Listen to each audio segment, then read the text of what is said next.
सारथी। पूर्वांचल को गारंटी दे गए पीएम मोदी, बोले बुआ बबुआ की राजनीति से बचने की जरूरत। आजमगढ़, जौनपुर और भदोही में की जनसभा। पंजाब में सीएम केजरीवाल ने रोड शो में भाजपा पर बोला जमकर हमला, कहा अगर बहुमत मिला तो कर रखी है पूरी प्लानिंग। बांदा में सीएम योगी ने केजरीवाल पर किया पलटवार, कहा केजरीवाल की बुद्धि भी भ्रम में पड़ गई है। लखनऊ में इंडिया गठबंधन की साझा प्रेस कॉन्फ्रेंस, एक मंच पर दिखे अखिलेश और केजरीवाल, बीजेपी पर जमकर साधा निशाना। लखनऊ में कर्नाटक के डिप्टी सीएम डीके शिवकुमार ने बीजेपी पर साधा निशाना, कहा सरकार के कई निर्णय जनता के खिलाफ। और बदसलूकी केस में स्वाति मालीवाल के बयान दर्ज, 4 घंटे तक दिल्ली पुलिस ने की पूछताछ। केजरीवाल के पीए पर मारपीट का आरोप। आप देख रहे हैं की न्यूज, खबरों का सारथी। नमस्कार, देश की बात में आपका स्वागत है। मैं हूं मनोज मानस और अब खबरें विस्तार से। अहम खबर से बुलेटिन की शुरुआत करते हैं। दिल्ली से अहम खबर सामने आ रही है, जहां बीजेपी प्रदेश कार्यालय में आग की घटना सामने आई। आपको बता दें, मीटर में शॉर्ट सर्किट से आग की घटना सामने आई। आग से जान माल का कोई नुकसान नहीं हुआ। हालांकि दमकल कर्मियों ने आग पर काबू पाया।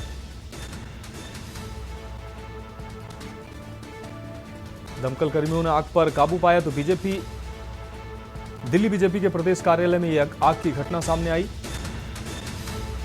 मीटर में शॉर्ट सर्किट की वजह से यह आग की घटना सामने आई।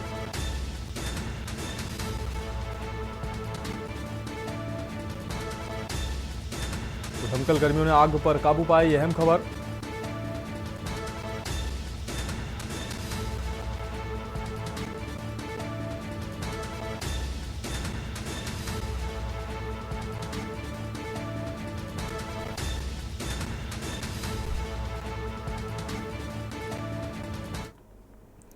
अब रुक करेंगे अगली खबर का। केंद्रीय मंत्री श्रीमंत ज्योतिरादित्य सिंधिया ने मां माधवी राजे को मुखाग्नि दी। आपको बता दें, राजसी परंपरा से राजमाता का अंतिम संस्कार संपन्न हुआ।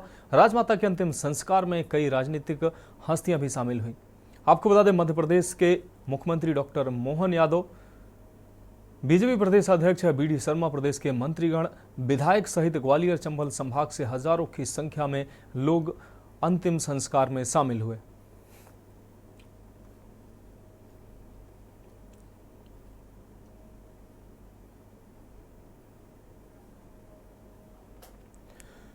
अब रुक करेंगे अगली खबर का, इंदौर से अगली खबर, जहां इंदौर में नगर निगम की रिमूवल गैंग की वर्दी सेना की वर्दी से मिलती जुलती है ये वर्दी, जिसकी वजह से अब ये विवादों के घेरे में आ गई, जिसकी शुरुआत निगम आयुक्त शिवम शर्मा ने आज से की है। शिवम वर्मा ने पूर्व में इसी तरह की वर्दी रिमूवल गैंग को ग्वालियर में दी थी। तर्क था कि इससे नगर निगम कर्मचारियों में अनुशासन और आत्मविश्वास आता है। वर्दी बदले जाने के बाद कांग्रेस ने निगम आयुक्त और महापौर के खिलाफ मोर्चा खोलते हुए आरोप लगाए हैं कि नगर निगम कर्मचारियों को सेना से मिलती जुलती वर्दी देना सेना का अपमान है। नियम के तहत उन्हें ऐसा नहीं करना चाहिए। विवाद बढ़ता देख इंदौर के महापौर पुष्प मित्र भार्गव ने निगम आयुक्त का पक्ष लेते हुए कहा कि किसी भी नियम में इस तरह की वर्दी देने को लेकर कोई मनाही नहीं है, लिहाजा अनुशासन और उनकी हौसला अफजाई के लिए इस तरह की वर्दी नगर निगम के रिमूवल गैंग को दी गई है। वहीं कांग्रेस इसे सेना का अपमान बताते हुए नगर निगम आयुक्त को पद से हटाने के लिए मुख्यमंत्री से मांग की है, और यदि सुनवाई नहीं होती है तो कांग्रेस ने चेतावनी दी है कि वह इस फैसले के खिलाफ सड़कों पर उतरेगी। गैंग है, उनके कर्मचारियों को एक विशेष प्रकार की ड्रेस, ताकि अनुशासन और एक रूपता रहे, उससे ये लोगों को लगे कि ये रिमूवल गैंग के लोग हैं, तो कोई भी अभद्रता या इस प्रकार की स्थिति ना बने और एक उसका प्रभाव भी लोगों के बीच में रहे। अभी उसमें हम एक काम और करेंगे कि उस पर लिखवाएंगे कि ये रिमूवल गैंग है। जहां तक इसको आप सेना की वर्दी से जोड़ने की बात कह रहे हैं, मुझे ऐसा लगता है कि ये गलत है। उस कलर की वर्दी पहनने की कोई मनाही नहीं है। अपराध यह है कि सेना की वर्दी कोई और पहन ले तो अपराध है, सेना के स्टार कोई और लगा ले तो अपराध है। लेकिन उस कलर की ड्रेस पहनना कोई अपराध नहीं है। तो आपके मुताबिक ये एक अच्छा इनिशिएटिव है कि इससे ये एक सिमेट्री अनुशासनता के लिए किया गया प्रयास है और ये अच्छा इनिशिएटिव है। अब रुक रहेंगे अगली खबर का। जावरा विधानसभा के ग्राम पिपलिया जोधा में हर तीसरे परिवार का सदस्य बुखार और प्लेटलेट्स कम होने की समस्या से जूझ रहा है। इनके मंदसौर और ढूंढर जावरा के निजी अस्पतालों में जांच करवाने पर डेंगू और टाइफाइड की पॉजिटिव रिपोर्ट आई है। ग्रामीणों के स्वास्थ्य की चिंता न तो अब स्वास्थ्य विभाग को है और न ही पीएचई को है।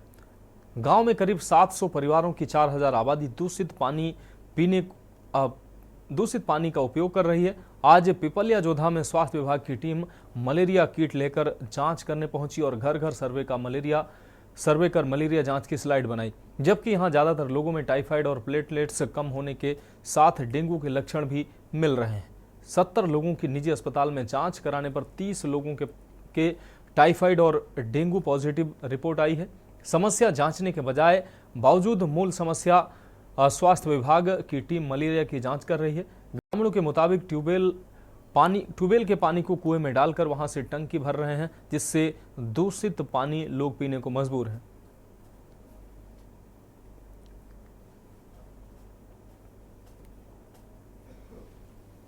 डेंगू मलेरिया ये बहुत सारे फैल रहे हैं। इस गंदगी के कारण हमारे सब मिल रहे हैं।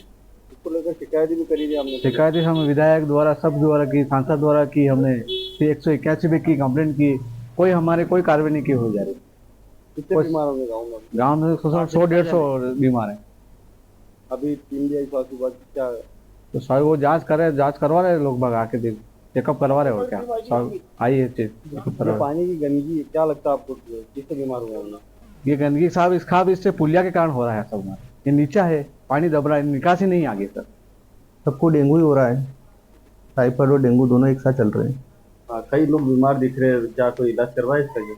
इलाज तो ये चल रहा है लेकिन अब इसका कोई सुधार नहीं आ रहा अभी तक। तो स्वास्थ्य विभाग की टीम भी आज गांव में पहुंची है, इन्होंने तहकीकात करी है, क्या लगता है आपको? अब ये क्या करते हो तो आगे पता चलेगा।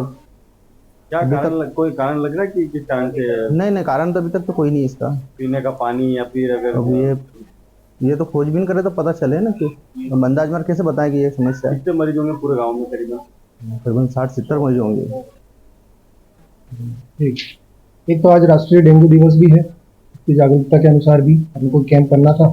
दूसरा, यहाँ पे बुखार के भी मरीज मिल रहे थे, तो अपन ने ब्लड सैंपल्स लिए हैं एलाइजा के लिए, तो डेट अपन को पता चले कि वास्तव में अगर है तो डेंगू है या मलेरिया है या टाइफाइड है, किस तरह के हैं। हमने सैंपल्स कलेक्ट करे हैं, रिपोर्ट के आधार पर बात कर पाएंगे। यहाँ पे अभी हमने करीब 93 सैंपल्स कलेक्ट किए हैं जो सिम्टोमेटिक थे मेनली, बाकी दूसरे सिम्टम्स वाले का भी इलाज किया है। हाँ, अभी सबसे वर्ष से ध्यान में आया है कि गांव में जो है बहुत सारे लोग बीमार हो रहे हैं। जांच करवाई तो उसमें टाइफाइड और जैसे डेंगू भी बता रहे हैं। ये जो है स्वास्थ्य विभाग को हमने सूचना करी थी, भाई ज़्यादा तादाद में लोग जो है बीमार हो रहे हैं। तो स्वास्थ्य विभाग ने भी जो है सतर्कता दिखाते हुए आज जो है शिविर लगाया है और घर घर जाके सर्वे भी किया है, चिन्हित किया है लोगों को, जो बीमार लोग हैं उनको चिन्हित करके, और कुछ जो है डेंगू की शंका है तो डेंगू के सैंपल भी जो है लिए हैं। अब चूंकि जांच में स्पष्ट होगा कि डेंगू है या टाइफाइड है या वायरल है, ये स्वास्थ्य विभाग ही बताता है। देश की बात में बढ़ेंगे अगली खबर की ओर। गुरुग्राम में गर्मी का पारा और चुनाव का पारा लगातार बढ़ रहा है। बड़े बड़े नेता से लेकर बड़े बड़े हीरो और गायकों ने चुनाव प्रचार के लिए गुरुग्राम में डेरा डाल दिया है।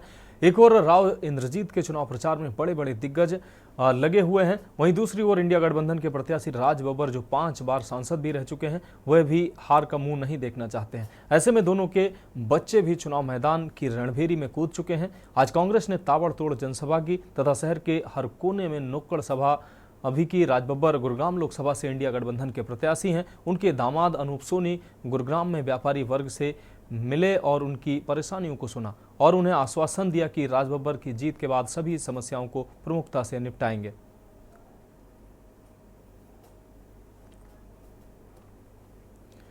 अब बात करते हैं अगली खबर की। साहिबगंज बिहार से यह खबर है, जहां आपको बता दें, माफ कीजिएगा, झारखंड से यह खबर है। झारखंड के पूर्व मुख्यमंत्री सह बीजेपी प्रदेश अध्यक्ष बाबूलाल मरांडी एक दिवसीय साहिबगंज दौरे पर रहे।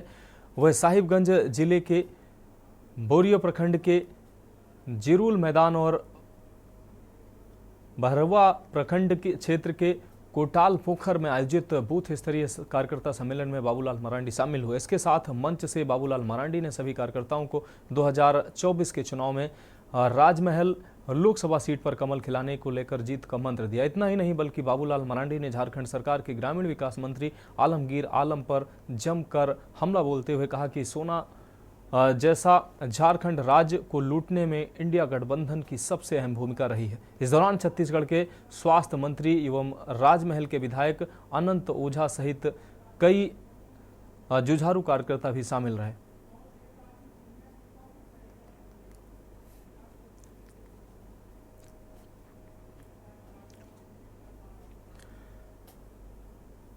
अब रुक करेंगे अगली खबर का। प्रधानमंत्री नरेंद्र मोदी ने गुरुवार को जौनपुर आजमगढ़ में चुनावी रैलियों को संबोधित किया। आजमगढ़ में पीएम मोदी ने कहा कि सपा और कांग्रेस दो दल हैं, लेकिन दुकान एक ही है। ये झूठ, तुष्टीकरण, परिवारवाद और भ्रष्टाचार का सामान बेचते हैं।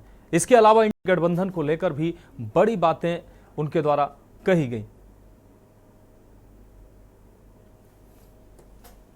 देश में एक सामान्य व्यक्ति की सुरक्षा भगवान भरोसे होती थी।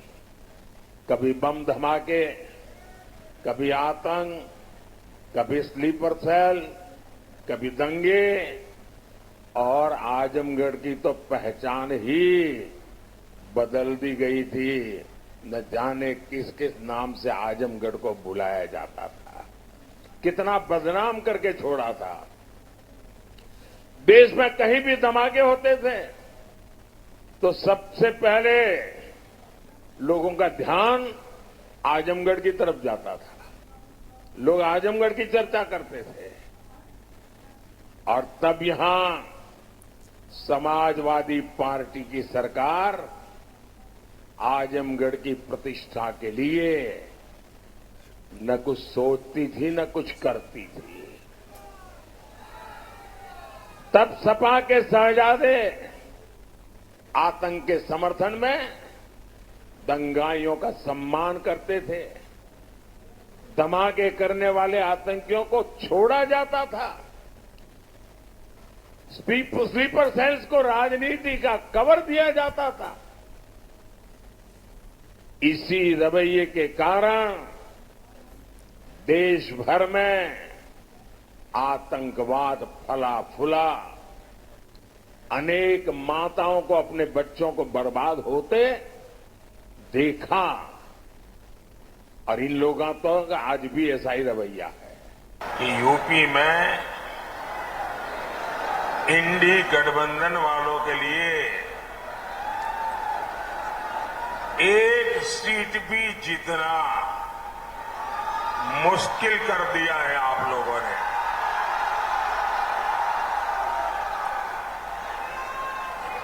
4 जून को जौनपुर में इतनी इमरती बटेगी कि सारे रिकॉर्ड टूट जाएंगे। भाई और बहनों, ये चुनाव देश के प्रधानमंत्री चुनने का अवसर है। अब ऐसा प्रधानमंत्री जो एक दमदार सरकार चलाए, जिस पर दुनिया रौब न जमा सके, लेकिन वो भारत के दमखम से दुनिया को परिचित करवाए।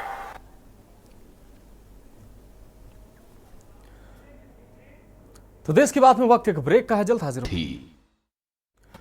ब्रेक के बाद देश की बात में एक बार फिर से आपका स्वागत है। अब रुक करेंगे अगली खबर का। सीएम योगी आदित्यनाथ ने 5वें चरण के चुनाव के लिए यूपी में ताबड़तोड़ रैलियां की हैं। फतेहपुर और बांदा में बीजेपी प्रत्याशियों के समर्थन में चुनावी जनसभा को संबोधित किया। संबोधन के दौरान सीएम योगी के निशाने पर विपक्ष रहा।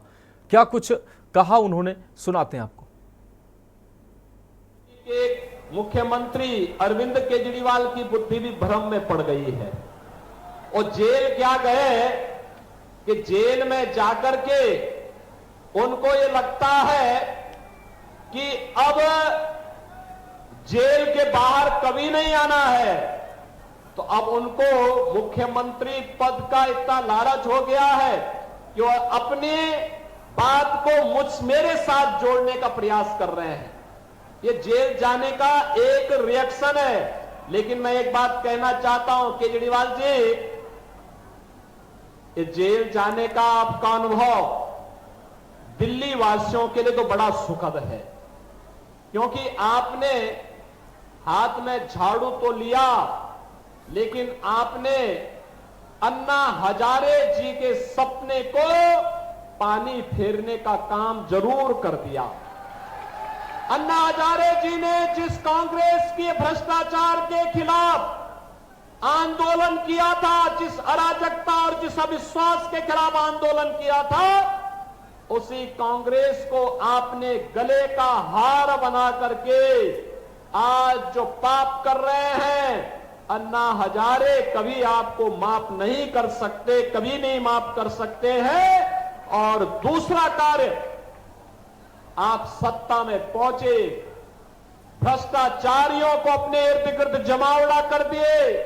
ये भाजपा की सरकार है, मोदी जी हमारे नेता हैं, बोलते कम है, करके दिखाते हैं। ये जितना भी दिया है, क्या किसी का चेहरा देख करके दिया?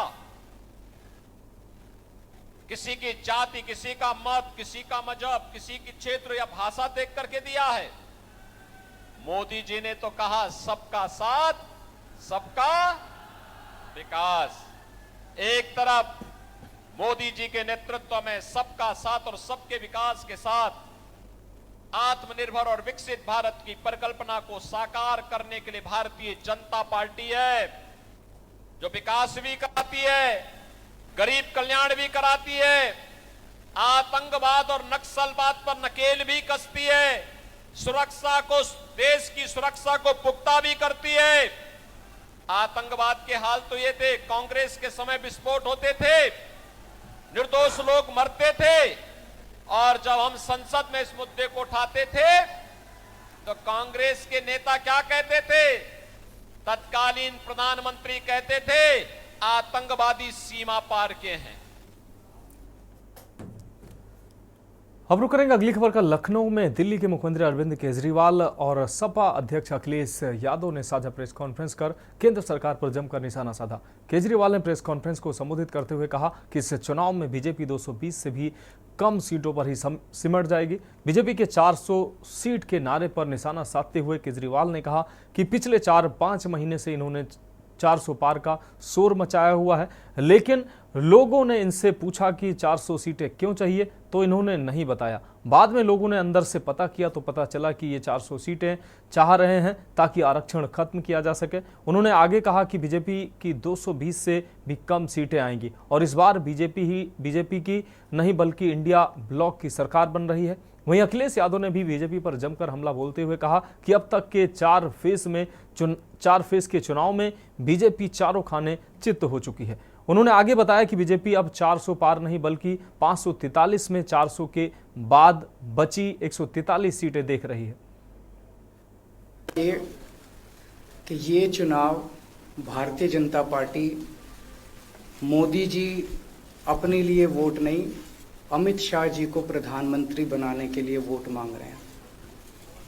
दूसरी बात, योगी आदित्यनाथ जी को अगर ये लोग जीत गए तो योगी आदित्यनाथ जी को 2 से 3 महीने के अंदर उत्तर प्रदेश के सीएम पद से हटा दिया जाएगा। नंबर 3, इन लोगों की पूरी तैयारी है, अगर ये लोग जीत गए तो संविधान को बदल के SC ST और OBC का रिजर्वेशन खत्म कर दिया जाएगा।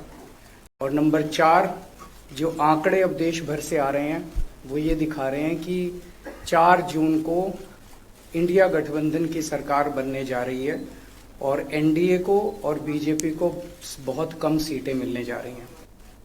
जो देश का माहौल है और 4 चरणों में भारतीय जनता पार्टी चारों खाने चित्त हो चुकी है। और उनके आंसुओं की नदी उफान में है। भारतीय जनता पार्टी जो 400 पार का नारा दे रहे थे, अब समझ में आया है 4 चरणों के बाद, वो बात तो ठीक है कि आरक्षण पे सबसे पहले हमला करेंगे, लेकिन 400 पार नारा इसीलिए दे रहे हैं कि 543 में 400 के बाद वो सीटें देख रहे हैं, तो वो केवल 143 बन रही हैं। तो वो स्वयं स्वीकार कर रहे हैं कि 143 से ज्यादा वो सीटें जीतने वाले नहीं हैं, क्योंकि 400 पार सीटें 143 ही बनती हैं। अब रुक करते हैं अगली खबर का। बरेली से अहम खबर सामने आ रही है, जहां बाइक सवार 2 लोगों की मौत की खबर सामने आ रही है। अज्ञात वाहन ने जोरदार टक्कर मारी है, जिससे 2 बाइक सवारों की दर्दनाक मौत हुई है। टक्कर लगने से दोनों की मौके पर ही मौत हुई है। पुलिस ने शवों को कब्जे में लेकर पोस्टमार्टम के लिए भेजा है। घटना के बाद अज्ञात वाहन मौके से फरार हुआ है। घटना के बाद परिजनों का रो रो कर बुरा हाल है। भोजीपुरा थाना क्षेत्र के बिलवा पुल की ये पूरी घटना है। तो बरेली से अहम खबर, अज्ञात वाहन ने जोरदार टक्कर मारी है, जिससे बाइक सवार 2 लोगों की मौके पर ही दर्दनाक मौत हुई। पुलिस ने दोनों शवों को कब्जे में लेकर पोस्टमार्टम के लिए भेजा है। बरेली से इस वक्त की अहम खबर, टक्कर लगने से दोनों की मौके पर ही मौत हुई है। घटना के बाद अज्ञात वाहन मौके से फरार हुआ है।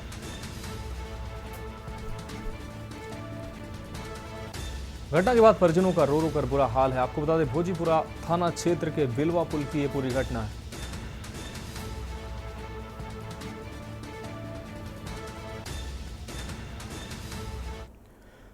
अगली खबर उत्तर प्रदेश के बहराइच जनपद से है, जहां पर लोकसभा चुनाव के मद्देनजर सुरक्षा व्यवस्था को लेकर थाना अध्यक्ष फखरपुर करुणाकर पांडे और एसएसआई बिंदेश्वरी यादव के नेतृत्व में स्थानीय पुलिस बल व पैरा मिलिट्री फोर्स ने क्षेत्र के विभिन्न चौराहों पर फ्लैग मार्च कर लोगों को सुरक्षा व्यवस्था का एहसास कराया।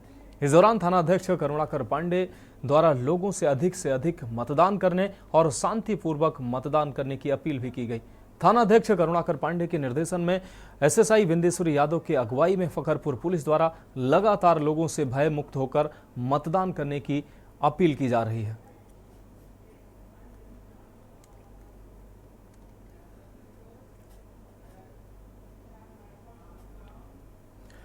अगली खबर बाराबंकी से है, जहां जिले में आज कांग्रेस की राष्ट्रीय प्रवक्ता सुप्रिया सिनेत ने बाराबंकी कांग्रेस के केंद्रीय कार्यालय पर एक प्रेस वार्ता करके पीएम नरेंद्र मोदी पर जमकर निशाना साधा और साफ तौर पर प्रधानमंत्री मोदी के दोस्त अडानी की आय पर कहा कि उनकी प्रतिदिन की आय 1600 करोड़ है, जो सोचने वाली बात है। पूर्व केंद्रीय मंत्री मोहसिना किदवाई के आवास कांग्रेस के केंद्रीय चुनाव कार्यालय में पूर्व सांसद डॉक्टर पीएल पूनिया के साथ वार्ता करने पहुंची थी और आगामी 18 मई को कांग्रेस नेता राहुल गांधी की जनसभा की तैयारी को सफल बनाने के लिए पहुंची थी। सुप्रिया सिनेत ने साफ तौर पर कहा कि पीएम मोदी जब गुजरात के मुख्यमंत्री हुआ करते थे तो उन्होंने गुजरात से राशन पर सवाल उठाया था और अब 5 किलो राशन को गरीबों को बांटकर क्या साबित करना चाहते हैं। गठबंधन की सरकार बनने पर यही राशन 10 किलो कर दिया जाएगा। लोगों की मर्जी से सरकार चलेगी। ये चुनाव तय करेगा कि क्या इस देश में तानाशाही चलेगी या संविधान चलेगा। और असलियत ये है कि ये चुनाव संविधान बनाम तानाशाही का चुनाव है। और संविधान से क्या मिलता है और संविधान के खतरे में होने का क्या मतलब है, आज इसी बात पर चर्चा होनी चाहिए। संविधान खत्म होने का मतलब है जो आपकी अभिव्यक्ति की आजादी है, जो आपको मिली सहूलियतें हैं, जो आपको मिला freedom of speech and expression है, वो सब खत्म हो जाएगा। संविधान खत्म होने का मतलब है कि बाबा साहब अम्बेडकर का या हमारे आजादी के दीवानों के जो सपनों का भारत था वो खत्म हो जाएगा। संविधान खत्म होने का मतलब है कि आरक्षण जो दलितों, आदिवासियों, वंचितों, शोषितों, पिछड़ों को मिलता है वो खत्म हो जाएगा। अब रुक रहेंगे अगली खबर का। उत्तर प्रदेश सरकार में उप मुख्यमंत्री केशव प्रसाद मौर्य ने आज रायबरेली से भाजपा प्रत्याशी दिनेश प्रताप सिंह के पक्ष में चुनावी जनसभा को संबोधित करते हुए इंडिया गठबंधन पर जमकर हमला बोलते हुए उन्होंने कहा कि यह भ्रष्ट लोगों का गठबंधन है। इन लोगों ने देश और समाज को लूटने का कार्य किया है। इनके शासनकाल में भ्रष्टाचार चरम पर रहा और अपराधियों को संरक्षण देने का इन्होंने काम किया है। इन्होंने विपक्षियों पर उन्होंने विपक्षियों पर हमला बोलते हुए कहा कि ये लोग दिन में सपना देख रहे हैं। राहुल और अखिलेश की जोड़ी पहले भी फ्लॉप हो चुकी है और इस बार भी फ्लॉप होगी।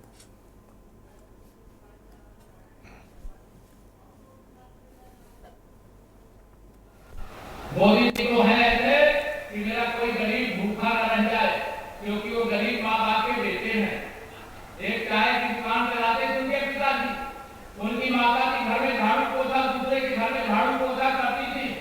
उनके घर में भी बिजली नहीं थी, शौचालय नहीं था, पक्का घर नहीं था, दवाई का पैसा नहीं था, बिजली का कनेक्शन नहीं था, गैस का कनेक्शन नहीं था। और जब मोदी जी देश के प्रधानमंत्री बने तो उन्होंने कहा गरीबी के कारण जो मेरे माँ बाप ने कष्ट रहा है, उसी गरीब माँ बाप का बेटा देश का प्रधानमंत्री बना है तो गरीबों के आशीर्वाद से बना है। जो कष्ट गरीबी के कारण मेरे माँ बाप ने सहा है, इस देश के किसी गरीब को वह कष्ट नहीं सहने। अगली खबर मैनपुरी जनपद से है, जहां दोस्त ने भाड़े के हथियारों से मिलकर अपने ठेकेदार दोस्त की बोलेरो गाड़ी से बार बार टक्कर मारकर उसकी हत्या करा दी।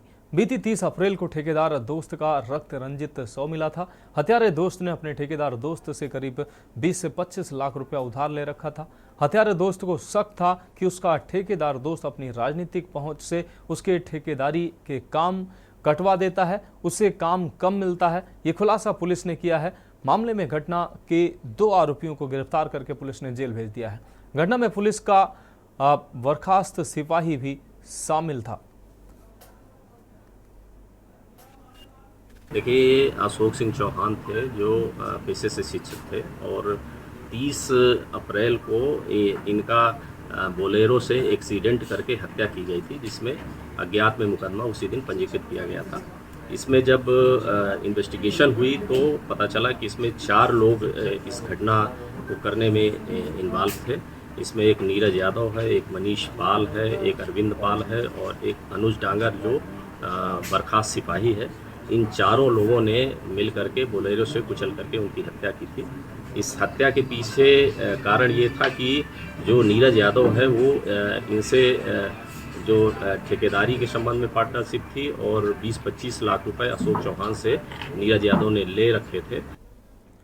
अगली खबर जनपद बहराइच से है, जहां एसएसटी और बॉर्डर पुलिस को एक बड़ी सफलता हाथ लगी है। आपको बता दें, जहां कार से 500 के नोटों से भरी बोरी बरामद की गई है। आपको बता दें कि इंडो नेपाल के रुपेडिया बॉर्डर में पकड़ी गई है कार, जिससे नकदी बरामद हुई है। कार में मिली बोरी से 51 लाख रुपए बरामद किए गए हैं।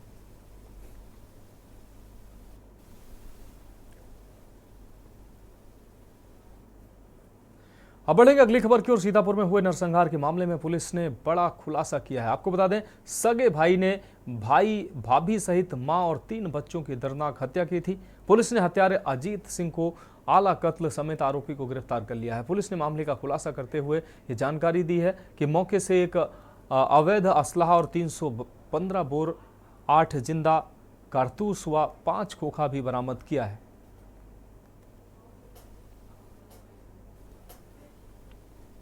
जो प्रदर्श भी हमें घटनास्थल से मिले और जो इसके द्वारा गहनता से जब अभियुक्त अजीत से पूछताछ की गई, जो वक्तव्य इसने दिया, जो चीज़ें इसने बताई, उनका जब सत्यापन किया गया तो इसी के घटना में सम्मिलित होने का स्पष्ट प्रमाण हमारे सामने आया है। अन्य किसी के भी शामिल होने का जिस तरह से घटनाक्रम हुआ है, जिस तरह से शूट किया गया हुआ है, उससे तो लग रहा है कि कुछ ही शार्प शूटर के शामिल होने की बात है। एक तमंचे का प्रयोग किया गया है और जो साक्ष्य घटनास्थल से मिले हैं उससे मैंने कि जैसे बताया कि अभियुक्त अजीत के सम्मिलित होने का पूर्णता साक्ष्य के आधार पर स्पष्ट हो रहा है। तमाम ऐसे अनसुलझे सवाल हैं जो इस खुलासे पे जो है सब प्रश्न लगा रहे हैं कि क्या एक जो जिसके भी कुछ दिन पहले बाईपास सर्जरी हुई हो और जिसको डॉक्टर के बताया जाता है कि उसे मतलब शोरगुल से अलग रहने, उसको आराम मिलना चाहिए, तो क्या वो ऐसा एक हार्ट पेशेंट जो सर्जरी जिसकी हुई है वो 6 घटनाओं में शामिल हो सकता है और वो भी वेपन से हम अंजाम दिया हो? देखिए, वो बहुत समय से जैसे मैंने बताया प्रताड़ित महसूस कर रहा था और उस रात को भी एक इमीडिएट रीजन उसके पास भी रहा। खबरों करते हैं अगली खबर का। खबर मुरादाबाद से है, जहां थाना मंझोला पुलिस को बड़ी सफलता हाथ लगी है। पुलिस ने चेकिंग के दौरान 3 नाबालिगों सहित 6 वाहन चोरों को गिरफ्तार कर लिया है। ये लोग दोपहर के समय अलग अलग क्षेत्रों से बाइक चोरी कर विभिन्न जगहों पर बेचा करते थे। थाना मंझोला पुलिस ने इन लोगों के पास से 5 मोटरसाइकिल, एक स्कूटी, जिंदा कारतूस और 315 बोर का तमंचा भी बरामद किया है। एसपी सिटी ने जानकारी देते हुए बताया कि ये दोपहर होते ही मोटरसाइकिल चोरी करने के लिए निकल जाते थे और उन साइकिलों को चोरी करने के बाद बेच देते थे। और कौन इनके नेटवर्क से जुड़ा है, इसकी भी एसपी सिटी ने कहा कि इसकी गहराई से जांच की जा रही है। आगे भी बड़े खुलासे होने की संभावना है। देखिए, थाना मंझोला पुलिस को महत्वपूर्ण सफलता प्राप्त हुई है। क्षेत्र में जो वाहन चोरी, विशेष रूप से जो दुपहिया वाहन की चोरी की घटनाएं बढ़ रही थी, उस पर एक प्रभावी अंकुश लगाने की दिशा में पुलिस का ये प्रयास चल रहा था। उसी के तहत सफलता पुलिस को मिली है। इसमें एक पूरा गैंग पकड़ा गया है जो इस तरह की घटनाओं को कर रहा था। इसमें 3 मेजर अभियुक्त गण के अलावा 3 बाल अपचारी भी, जिनके नाम अभी हम आपके समक्ष नहीं बता पा रहे हैं। ये जो लोग हैं, ये दोपहर के बाद 3 बजे के बाद घटनाओं को करते हैं और इनका जो खासतौर पर जो मोडिस ऑपरेंडी है वो इस प्रकार से है कि ये ग्रुप के रूप में जाते हैं और जहाँ पे इनको मिलता है वहाँ से घटना करते लोग दुपहिया वाहन, 4 पहिया, दुपहिया और स्कूटी, मोटरसाइकिल वहाँ से चोरी करते हैं। उनके कब्जे से पुलिस को 5 मोटरसाइकिल और 1 स्कूटी बरामद की है पुलिस ने। देश के बाद में अब उत्तराखंड की खबरों का रुख करते हैं, जहां शासन द्वारा रुड़की रोडवेज बस स्टैंड को शहर से बाहर शिफ्ट किए जाने के विरोध में कर्मचारियों और आसपास के व्यापारियों और किसान यूनियन के नेताओं की बैठक हुई। सभी ने रोडवेज को शहर से बाहर शिफ्ट किए जाने का विरोध किया। साथ ही रोडवेज बस अड्डा बाहर शिफ्ट किए जाने पर उग्र आंदोलन की चेतावनी भी दी। आपको बता दें कि रुड़की के रोडवेज परिसर में आयोजित बैठक को संबोधित करते हुए भारतीय किसान यूनियन क्रांति के राष्ट्रीय अध्यक्ष विकास सैनी ने कहा कि प्रदेश में हरिद्वार जिले के साथ शुरू से ही भेदभाव किया जाता रहा है, चाहे मूल निवास मामला हो या सरकारी नौकरियों में प्राथमिकता दिए जाने का। उन्होंने कहा कि जहां हरिद्वार जिले के रुड़की को कुंभ क्षेत्र से बाहर रखकर विकास कार्यों से वंचित रखा गया है, तो अब रोडवेज बस अड्डे और नवीन मंडी को शिफ्ट किया जा रहा है। उन्होंने कहा कि भारतीय किसान यूनियन क्रांति किसी कीमत पर रोडवेज बस और मंडी को शहर से बाहर नहीं जाने देगी।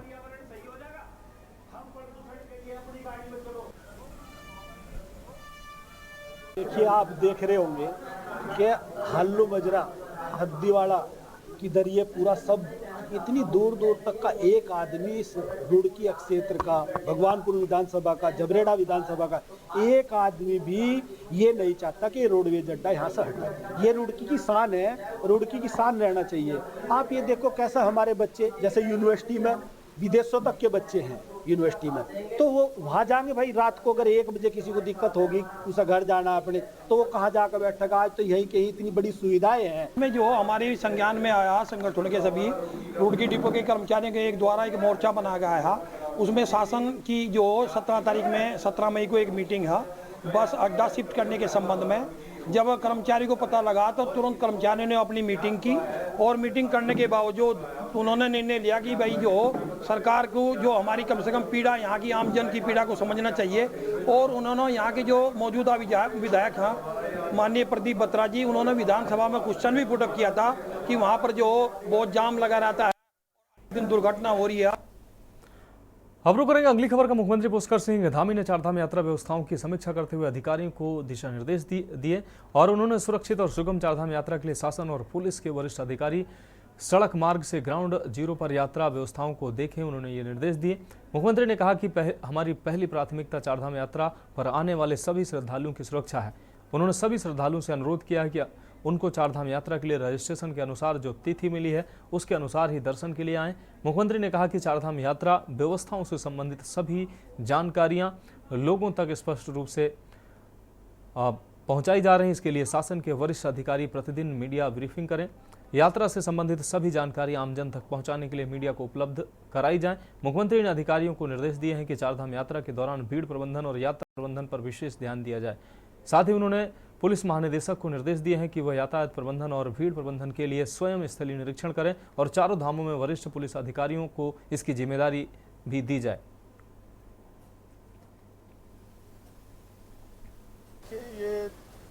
बाबा के दरबार में आ रहे हैं, 4 धामों के दरबार में आ रहे हैं, ये यात्रा के कुछ नियम हैं, उन नियमों का हम सभी को पालन करना चाहिए।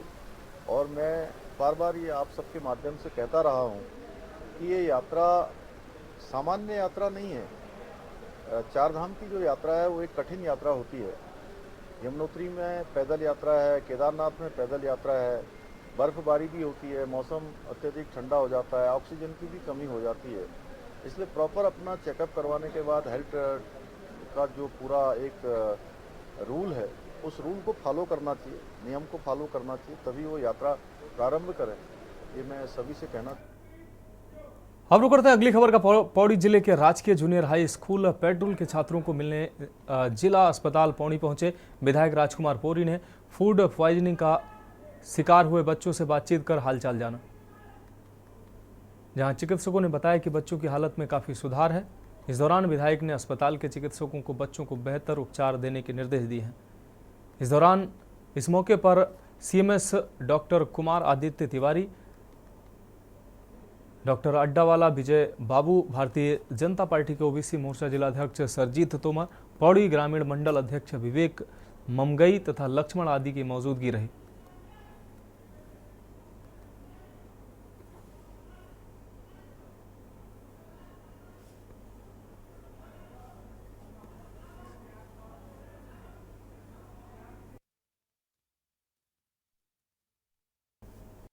जरूर कहूँगा, कल जैसे मुझे पता लगा और हमारे कार्यकर्ताओं को जैसे वहाँ पता लगा कि बच्चों को जो है फूड पॉइजनिंग की वजह से तबीयत खराब हो रही है, तो हमारे यहाँ पर मंडल अध्यक्ष विवेक ममगई और अन्य कार्यकर्ता उनके साथ विद्यालय में पहुंचे और उन बच्चों को तुरंत ट्रीटमेंट के लिए पौड़ी जनपद जिला मुख्यालय अस्पताल में ले आए और वहाँ पर उनका अच्छा ट्रीटमेंट हुआ।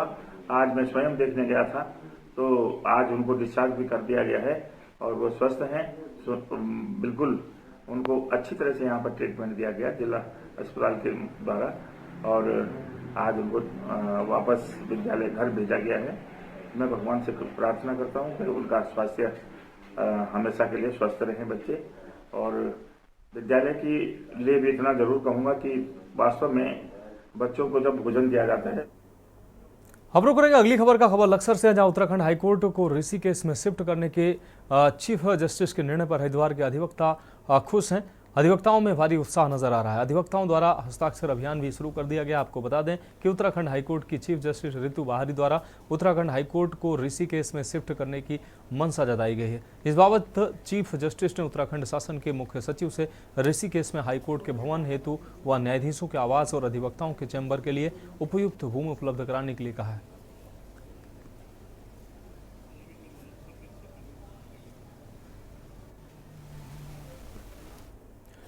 बढ़ेंगे अगली खबर की ओर। पर्यटन सीजन के चलते नैनीताल पुलिस ने देश विदेश से आने वाले पर्यटकों के लिए सभी तैयारियां पूरी कर ली हैं। ट्रैफिक रूट डाइवर्जन से लेकर पार्किंग की व्यवस्था और शटल सेवा को लेकर पुलिस ने पूरा खाका तैयार कर लिया है। इस बार पर्यटकों को नैनीताल और अन्य पर्यटन स्थलों की ओर आने में किसी प्रकार की कोई परेशानी न हो, इसके लिए पुलिस पहले ही होमवर्क कर चुकी है। वरिष्ठ पुलिस अधीक्षक प्रहलाद नारायण मीणा का कहना है कि देश विदेश से आने वाले पर्यटकों को बिना जाम में फंसे और बेहतर पार्किंग की व्यवस्था मिले, इसके लिए ट्रैफिक डाइवर्जन और पार्किंग की व्यवस्था की गई है। तो टूरिस्ट सीजन शुरू होने वाला है नैनीताल में, उसके लिए हमने अपने लेवल पर डिप्लॉयमेंट प्लान तैयार कर लिया है। इसके साथ ही हम उत्तराखंड की जो हमारी सीमा है वहीं से कुछ डाइवर्जन के साइन बोर्ड हम लगा रहे हैं ताकि लोगों को पता रहे कि उनको किस डेस्टिनेशन में कौन सा रूट लेना है। और नैनीताल में जैसे आप लोगों को पता है कि नैनीताल में जब पीक सीज़न चलता है तो ऐसे लोग जिनके होटल्स में पार्किंग अवेलेबल नहीं है उनको शटल सर्विसेज से वहाँ जाना होता है, तो उसके लिए शटल सर्विसेज भी हमने तैयार कर ली है। साथ ही कैची धाम हमारा एक बड़ा धार्मिक स्थल है जहाँ पे काफ़ी संख्या में अब लोग दर्शनार्थी आ रहे हैं, तो उसके लिए हम लोगों ने भवाली से और जो हमारा कैची धाम है वहाँ तक का जो है पार्किंग आइडेंटिफाई की है और शटल सर्विसेज भी आइडेंटिफाई कर लिए। बड़ा जब मेला लगेगा तो उसमें शटल सर्विसेज चलाएंगे। इसके साथ ही भीमताल मुक्तेश्वर में भी फोर्स की तैनाती की गई। इस बीच उत्तर प्रदेश के बागपत से बड़ी खबर सामने आ रही है। बागपत से इस वक्त ये बड़ी खबर आपको बता दें, तेज रफ्तार का कहर देखने को मिला है। उत्तर प्रदेश के बागपत से इस वक्त ये बड़ी खबर, तेज रफ्तार का कहर देखने को मिला है। जुगाड़ में सवार 6 लोगों को कुचला है, 3 लोगों की हालत गंभीर बनी हुई है। कोतवाली क्षेत्र के सिसाना गांव का यह पूरा मामला है। तो तेज रफ्तार का कहर देखने को मिला है।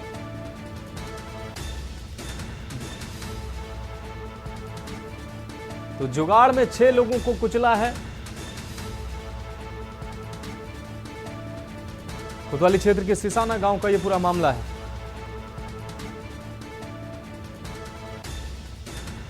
तो बागपत से अहम खबर, तेज रफ्तार जुगाड़ गाड़ी ने 6 लोगों को कुचला है। जुगाड़ में सवार 6 लोगों को कुचला है। आपको बता दें 3 लोगों की हालत गंभीर बनी हुई है। कोतवाली क्षेत्र के सिसाना गांव का यह पूरा मामला है।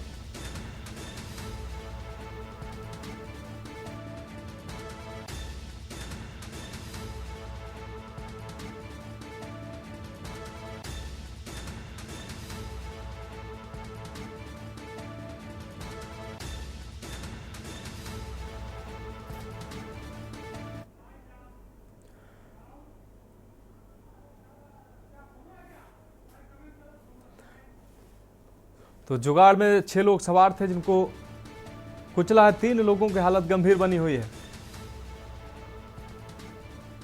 तो कोतवाली क्षेत्र के सिसाना गांव का यह पूरा मामला है। बागपत में तेज रफ्तार का कहर देखने को मिला है।